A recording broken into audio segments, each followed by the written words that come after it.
All right, everyone. Without further ado, we're going to go ahead and get into this in just a moment, as we are going to be starting with the ESL Go4 EU Overwatch Cup number 13 here. The timer is a little bit off. The voices have come before, and I'm going to be once again joined by Scribe. It sounded a little weird.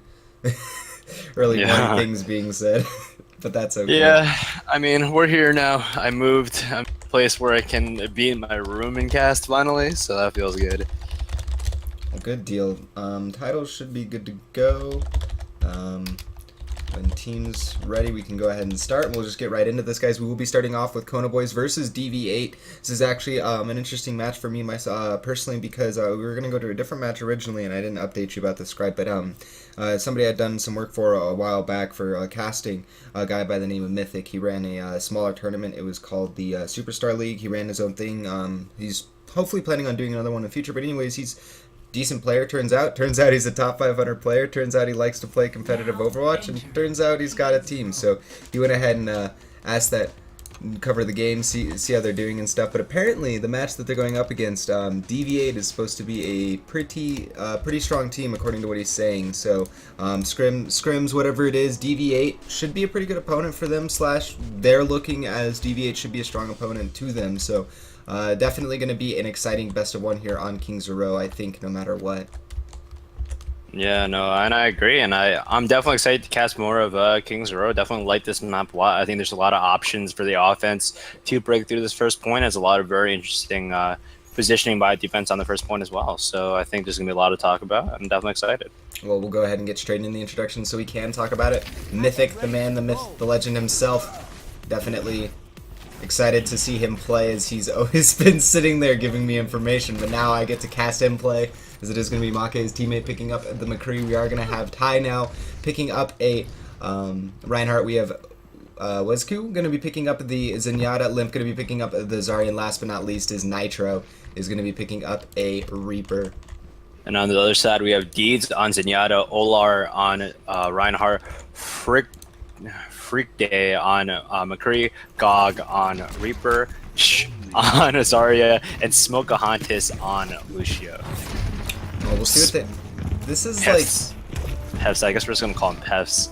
Yeah, that's what I'd go with, or I might just truncate it to PF as another easy one, but yeah, interesting here that they are going with pretty much exactly mirrored lineups. You normally don't exactly see this, especially yesterday when I was casting the NA stuff. There was a lot of Genji, but it looks like they're already going to be initiating, and this is what you want to be doing with that double tank plus the Reaper. They're going to be getting into the fight very quickly, and it looks like Frika's getting a lot of damage in the background. He's got a lot of space to work with, those tanks, creating the room, creating the opportunities for him to just get free shots, and it looks like Bamake is going to be the first one to go ahead and light up the kill feed, as Nitro himself goes ahead and gets on it as well. Two so far down for the offenses. It looks like it's going to be a third. PF going down, and now GOG going down. Gog!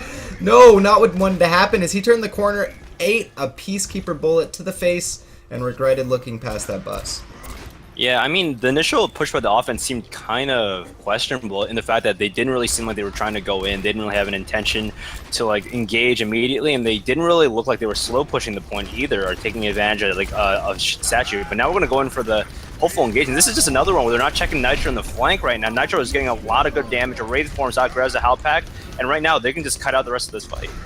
Well, and if they don't get something going right now, they're not going to get too much on the point, as the defense is also keeping one on the corner, but it looks like with that death maybe in this Deadeye, they might be able to get on the offense might be able to get on the point and start getting some more ground here as they get the first take. They're looking for the second one, but now Zarya with a sound barrier bubble going to be dealing with Frika, but Frika lands some good shots there, landing actually I believe a double dink, but the Transcendence is there, so that'll keep the defense topped off here. But the Death Blossom, oh man, that was absolutely kind of zoned, I guess, but I guess it just ended up doing that much. And now the offense in a very good position after both that Transcendence and the Death Blossom have been used. Frika's gonna go ahead and take out Make in the background, and that will be the beginning of the payload section of the map. Now, not a bad defense coming out of Konnaboiss overall, Scribe, but they could have made that a little bit cleaner at the end, I feel. Yeah, that Death Blossom actually got pushed away by Lucio actually. Okay. But the big problem here was that it didn't really look like the defense had any idea what they wanted to do on the point. Like, they had a very good idea where it's like, hey, let's cut out the point. We don't need to, we can wait it out. We can let them get 2 ticks as long as we immediately retake the point. But the problem is they kind of played too passively. Nitro was just unable to really get a big flank off. It kind of just sat there in hotel most of the time and wasn't able to execute. So hopefully, I mean, this time they'll be able to challenge the point. Nitro and Maka are doing a double flank maneuver, hoping that they don't check up there, and they probably won't, honestly. That's not a very regular, it's not an easy place to check when you're especially in the offense pushing the payload, but they will be able to contest here, and I think the offense right now is just waiting on ultimates for the engage. Yeah, speaking of that, there's going to be the Deadeye plus the Earth Shatter, but that was the defensive Earth Shatter. Does get absorbed by the barrier, but the charge through, and then Make with the Deadeye of his own. We switched away from him because I wanted to see if Freaka could get anything done with his, but it was Make all along in that window, hiding off to the side. Oh, that was just beautiful, especially with the, I mean, the Earth Shatter was absorbed, but it kind of like lulled the offense into a false sense of security, it felt. Yeah, honestly, this is what tends to happen: is that a team will Earth Shatter, and basically they assume they've caught someone now. And even if they, for example, they don't know if they have, they'll probably engage and say, "Well, let's just engage immediately off it." But very, very good discipline from Meg, from just sitting there and not really budging, not showing his location, and getting a really great flank off. Well, they still have Graviton Surge as well to work with here on the defense. 3 minutes and 40 seconds remaining on the clock for them to work with, as we do have an initiation out. We're going to follow Limp, though, for a second, as he's going to have a good angle on this Graviton Surge if he can line it up for his team. But no, he's just going to go ahead and run past over them. Now, should line it up. Deeds is going to end up taking him down, so a little bit of misplay there coming out of the Zarya. Not in the best position for his team. Ends up not getting any bubbles off for them, and ends up getting taken out in the attempting flank Graviton Surge. So, not really the hero you think of when you see flanking Zarya, but it can work sometimes. Actually, it's actually kind of funny, but because Nitro and Make both tried to get their flank off, they actually ended up separating so far from their team that when the offense engaged on them, they actually were unable to really react in time. Having a flank is fine, but the thing is, you need to have very good communication with your team. You need to basically alert them, hey, we're being engaged on, or hey, back off and kite towards us. The main problem was they got so separated that they got caught up, and from that point, they were able to split. Like, sure, you have great card control at this point, but when the rest of your team is dead, it really doesn't matter. Can't agree more there, but if you look at the resources here, as Freaka's going to push forward, Deadeye actually going to end up taking out Mythic as he goes for the, sound barrier, but it looks like a good Death Blossom from Nitro is getting a lot of work done. We see the HP bars of the offense continuing to go down, but they do go ahead and win the fight. That's going to be a team kill Horn, and right as I was going to start looking at kind of the resources there, Mythic went for that sound barrier. He gets hit by the Deadeye, no sound barrier, and now the offense getting so close to being able to take the point. This isn't the fastest time in the world, but this is definitely a respectable time as the Graviton Surge holds him off to the top left, but the rest of the defense is engaging. Limp does take out Gog, and that's going to be the beginning of the end if they can chain it, and it looks like Freaka's going to take out Thigh now, so maybe it's going the opposite way as the offense is starting to get the kill. Smokeahontas gets himself one as well, and Freaka's going to go ahead and clean it up with a double kill, and that should be the payload getting converted in just a second, and that will be it. Well, that was not too bad at all, though. 5 minutes and 10 seconds is what I ended up getting on my stopwatch, which is not that bad at all. Yeah, honestly, it's not a terrible time on offense. So the big problem here on defense is the defense just never got set. This last choke point, basically onto King's Row, is such a I want to say, I don't want to say easy, but it's such a strong place to hold from the defense. I'm very surprised they just never got defense off and were able to kind of not really stall it out. Maybe that was a time to either change the way that you're approaching that the entire concept of that. Maybe you work for that specific flank, maybe back off, maybe trade for something else. But the big problem there was this: they were never able to get set. They kind of just got ultimate on, and their management wasn't great going into that last point. But I still think they should have been able to hold it off a little longer.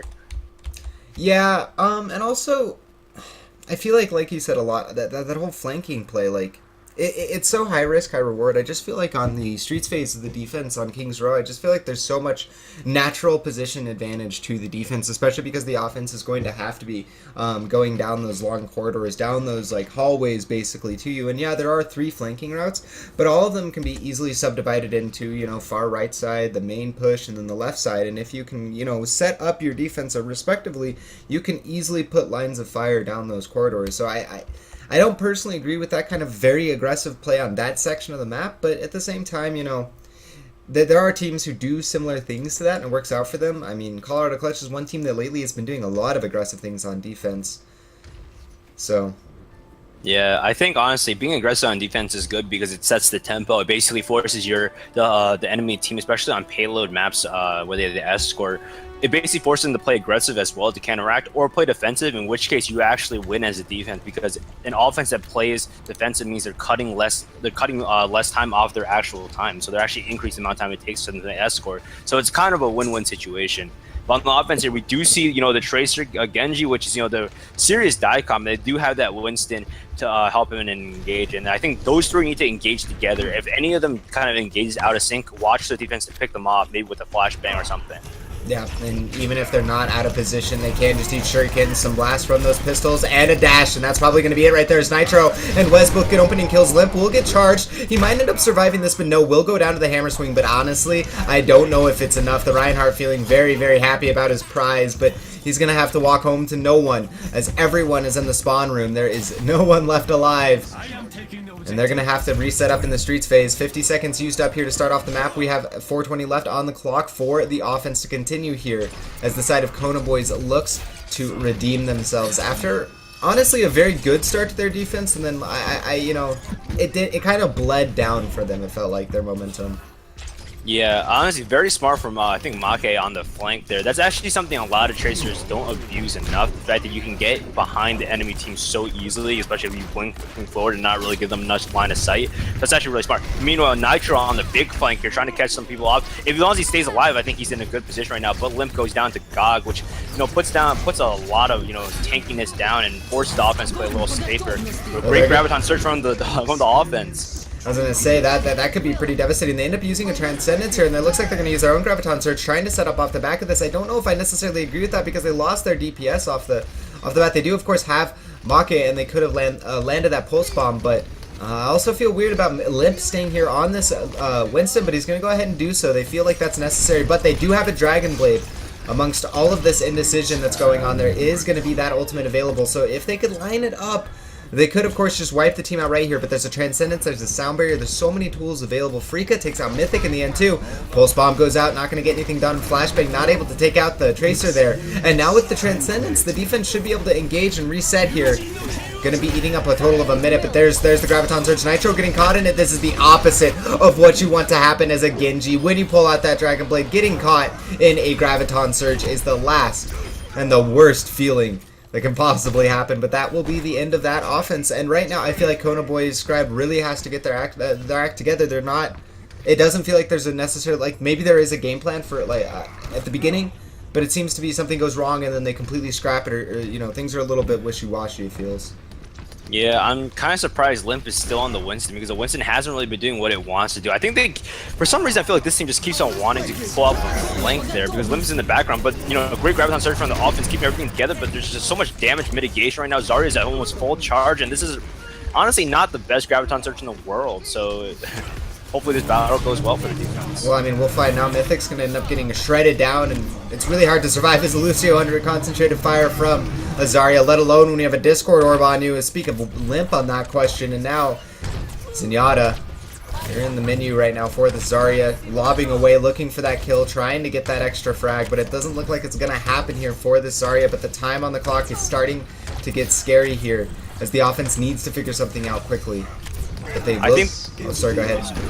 No, I was gonna hope for that big Dragon Blade to come in. Great Graviton Surge and Transcendence mitigate some of the damage at least, and they drop the beat to mitigate some more damage. But I don't think this is gonna be enough from the offense. There's just not enough damage left. No, the kill feed already going 3-0 for the side of the defense as they get 4. Make it DV8's game right now as they have the position to control it for the rest of it. 1 minute and 20 seconds remains on the stopwatch. So if the side of Konnaboiss is going to figure it out, they need to do it now. I mean, it's getting to a mathematical impossibility point, but there's also that matter of pride as well. I mean, even if you lose a match, if you took it 2 points versus 3, it can definitely make a big difference, but it looks like Mythic and the team are going to go ahead and just call GG here with 1 minute remaining.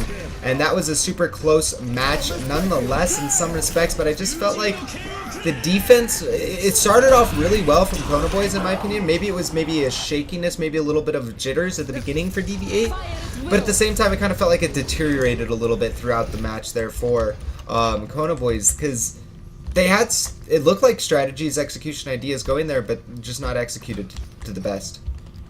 Yeah, honestly, I mean, the first point on offense, it's very easy to catch our team off. And I think it was great Tracer flank and great Genji flank. The main problem is they weren't able to execute so much on this street space, which really hurt them a lot considering, hey, if you have ultimates coming out from the first point onto the second point, the street phase should be relatively easy.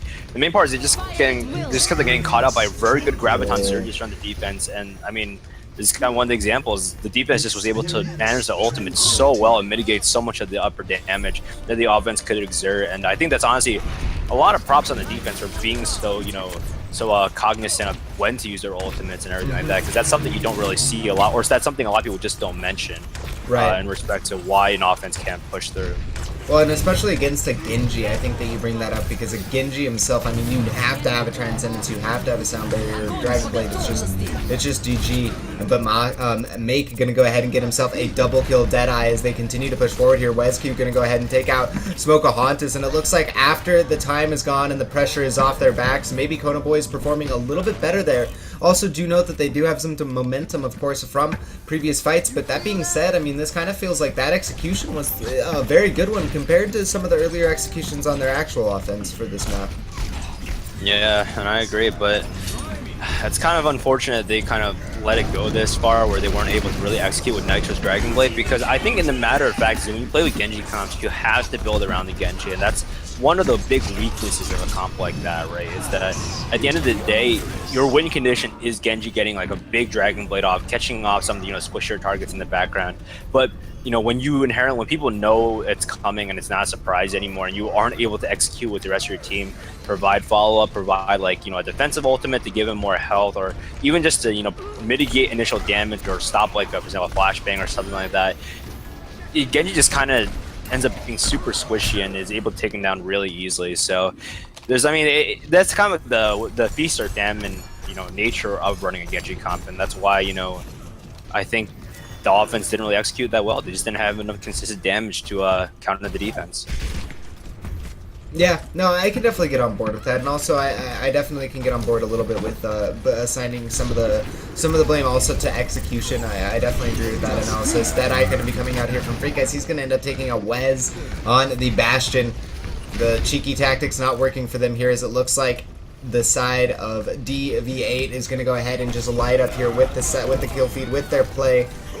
Looks like Make will go ahead and take out Deeds, but on that note, as the defense gonna push in very aggressively here, they practically spawn camp the offense here, as it looks like Wez is gonna end up going down, getting a kill. Actually, Make is gonna end up getting another one, and maybe a little bit of aggression here.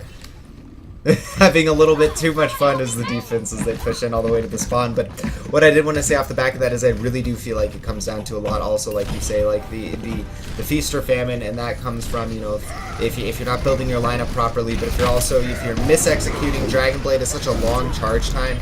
You can get it up consistently, 3-4 man Graviton Surge. I don't think it's going to matter. I think this is going to be the end of the game, and we will get to see no play of the game because of coin flip.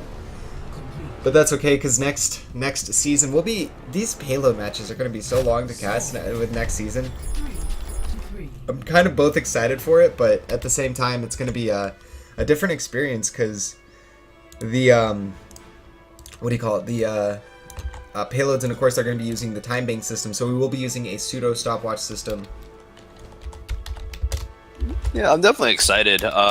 I'm kind of hoping that Blizzard, gives us more details about how, competitive, how the professional scene will continue with their competitive format and stuff like that. So it'll be pretty interesting to kind of see if that changes anything, if Blizzard decides to, add another component to the competitive scene and something like that. But definitely good to start off this match. I mean, we kind of did see exactly why Firstborn and King's Row is like such a great option for the offense. We saw two very different executes that both ended up working. You can definitely slow push that initial point, which I feel is just more consistent overall. But if you have good Genji and Tracer players going for a flank play and pushing behind with the trifecta of Winston, Genji, and Tracer, and making sure all three of them stay alive and are able to be coordinated, I think that's honestly something that teams should really look at. Okay, so it looks like it is going to be a little bit of delay here for the next match, so it might be a little bit, but that being said, what we might end up doing is conveniently still loading versus Papakeka team is still going on. The winner of that is going to go on to play Flair Esports. So what we're probably going to do, guys, and we will be going to a break after this and give you guys some post-match chat and of course some bracket talk, but to give you guys a general scope of where we are going, we will be watching probably that versus Flair Esports, and then we'll be just following that into DV8 into the round of 16. I think that could be a round of 32. I think that should be a pretty exciting match. I mean, DV8 definitely showed some prowess. I mean, Konnaboiss, again, at the same time, while it looked like a decently one-sided matchup in some ways, I think that can definitely be attributed to possibly the teamwork and the execution. Of course, 3 of the players sitting on the side of Konnaboiss were top 500, so it wasn't like a lack of FPS skills got them in the position that they did. Probably mainly just teamwork. And Flare Esports being a team that has played in these cups quite a bit. I haven't personally seen them rise to the occasion against a team way out of their pecking order, but at the same time, they have performed consistently in these events and got deep into the bracket. So the first real challenge of the team we just saw, DV8, will be Flare Esports. So that's kind of where we're looking to go. But is there any thoughts that you had there on DV8 specifically? Like, of course, I mean, they ran pretty stock standard on the compositions, but was there any like specific synergies, players that really stuck out to you in that map that looking out for? Honestly, Olar just seemed pretty strong on his role as on the team. I'm definitely excited to see more play. It's kind of tough. People really, I think, underestimate the importance of teamwork and working in terms of team synergy. It's just so important to kind of be able to have your communication down, your execution down, because 99% of the time that's what's going to make or break, like, let's say, a composition that you build, or even just being able to target select and stuff like that. So we kind of saw that on both sides, but I'm very interested to see how that progresses as we go on in the tournament. Definitely on the same boat there, guys. So I am going to go ahead and have to both get a team added and go ahead and get you guys set up as far as the music goes. But I do want to go ahead and say, first of all, thank you so much to ESL for letting us cast these matches. If you guys have it, definitely go ahead and type in !bracket, as you guys can go ahead and get hooked up by Mobot for that link. Take you to the ESL portal where you can go ahead and find the bracket yourself. You can go ahead and study the bracket. You can go ahead and do your own bracket analysis. You can go ahead and figure out, and it looks like I am already friends with Rex. Well, isn't that convenient? I should be getting into this match, though. But you guys can go ahead and follow along. You guys can sign up. I mean, there aren't just the Go4s for the European scene as well. There is also, of course, all of the stuff for the North American scene. And there isn't just the Go4 Cup Series hosted by ESL. There is still other events that they host when it comes to Overwatch, so definitely check it out, as there is a lot to be playing in. And also, I'd like to give a big thanks for Scribe for stopping by. Of course, so far today, it's an early morning for these casts, but sometimes these games have been some of the best games I've cast in some respect. As Hack said yesterday, I really agree. These smaller tournaments, these teams with not as much on the line are willing to be way more creative, way more innovative, and there is, of course, money on the line, but not to the same degree as the Overwatch Open, where there's a little bit more on the line. Yeah, honestly, I would rather see some teams play like fast and loose with it. I mean, not that stock standard and kind of like the custom, like. Unfortunately, your mic cut off a little bit there. After you said stock standard, it looked like it was just should be. It doesn't sound like lag or anything, so I'm not. Yeah, no. Okay, yeah, my bad. But I would like to see some teams run something that's not just like stock standard. The main reason why is just because there's so many, I guess, underexplored champions that will soon be progressing into the meta. For example, Hanzo, who got the buff. I think a lot of teams are going to try rolling with him. And we saw how strong Mei was on Hanamura. But I would definitely like to see more inclusion of maybe some, like a champion like Ana, and like the fact that you can roll with, a Pharah nowadays and still, hopefully do well. So I would like to see more of those in preparation for the new patch, and of course, moving forward to the competitive scene. Yeah, no, I completely agree with that analysis, especially with the Ana. I'd love to see some more Ana. But that being said, guys, we will go ahead and get into this next match in a moment. Again, it is going to be a different match. I'm going to go ahead and change this up. It is going to be Flare Esports versus their opponent of Papa Keka team, as they're going to be playing in the round of 32 here for the ESL Go4 Overwatch, or EU Overwatch Cup number 13, guys. This will be continuing on, and we have plenty of action. Like I said, it's a round of 64 up next, or yeah, it's another round of 64 up next for you guys, and then we get to move on to the round of 32. So we have plenty of action. Quarterfinals and on haven't even begun to really be filtered out. So we will go ahead and get this started for you guys in just a moment. I'm gonna go ahead and get in the lobby, get all the stuff set up, get all the titles and all that jazz. But if you guys have any thoughts, suggestions, comments, questions, or anything of that nature, go ahead and let me know in the chat. Let Scribe know in the chat if you guys have any theory, whatever it is. We're definitely willing to answer it, definitely willing to engage you guys. So 100% if you guys have any preference for teams, of course. If you guys are a fan of Flare Esports or of Stone Templars, as they're definitely some of the teams that should be honestly making it towards the end with the bracket. I mean, do you think it's fair to say? I mean, we've only really looked over it once, but Tornado Rocks is probably, if we had to sit down and say a team to beat for this event right now, it's probably them. Honestly, Pretz or Tornado Rocks as they're now known is a team I feel like you need to beat in order to be considered like somewhat like not to say anything bad about Pretz, but you have to be like legitimate. Like I think they're the gatekeepers, quote unquote, of like the tier 2 scene. Whereas if you beat them, you have a chance of kind of walking into the tier 2 or being considered a tier 2 European team for sure. But Pretz obviously, is a very strong team, and I think they definitely can bring their A game. But instead, they kind of been in a slump recently, so hopefully we see more of them. Well, it looks like we're going to just go ahead and skip right into it. So I'm going to go ahead and get the titles changed up and